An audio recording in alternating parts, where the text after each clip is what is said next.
Forma 1-et szereted? Megvolt a LEGO Masters-nek a harmadik és egyben utolsó előtti adása, melynek ez most a rövid elemzése. Ebben az adásban is két feladat volt, az egyik egy Forma 1-es autót kellett építeni egy go-kart szerkezetére, de annyi csavar volt ebben a történetben, hogy az első évad, vagyis a LEGO Masters első évadának 5 játékosát meghívták, és ők csatlakoztak a csapatokhoz. Így került Mironékhoz Kristóf Miklós mellé Balázs, Martin és Mónika mellé Fecó, Vazul, illetve Csaba mellé Peti, és Bence és Kálmán mellé Bence. 9 óráig volt az építésre, de mutatom is, mik lettek a végeredmények. Mironéknál ugye egy repülő készült el, Kristóféknál egy Forma 1-es autó, mely kapott egy csirkét, Martinéknál egy darázskaptár, darázsal az elején, Vazuléknál egy sárkány készült el, és Bencéknél pedig szintén egy sárkány készült el. A kinézet alapján lévő sorrend határozta meg a rajtrácsot, ugyanis 8 kört kell teljesíteniük a gokártoknak, nem volt szempont, hogy egyben és éppen maradjanak, inkább az elsőség, vagyis aki legelőször bejött, az volt a győztes. Ők Vazulék voltak, ezúton is gratulálok, Kristófék lettek a másodikak, Martinék a harmadikak, Bencék a negyedikek, és Mironék az ötödikek. Nagyon jók voltak a kis díjak, egy serleg, egy pezsgősüveg, illetve érmeket kapott az első helyezett. Magát a versenyt pedig Szújó Zoltán közvetítette. De nézzük a második feladatot, ahol 3 óra állt rendelkezésre, és az volt a lényeg, hogy a kapott tárgyat kellett tökéletesen lemásolni. A trükk pedig az volt, hogy Vazulék, akik megnyerték a versenyt, osztották ki a tárgyakat a többi csapat között.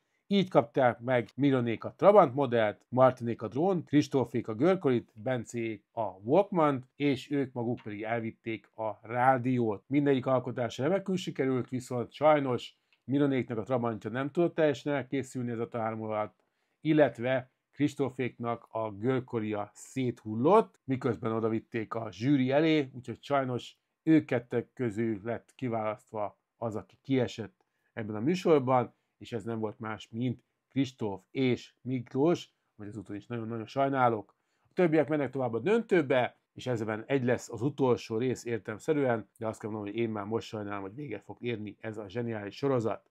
Írjátok meg kommentben, hogy ti mit gondoltok erről az adásról, illetve kövessétek be a csatornát.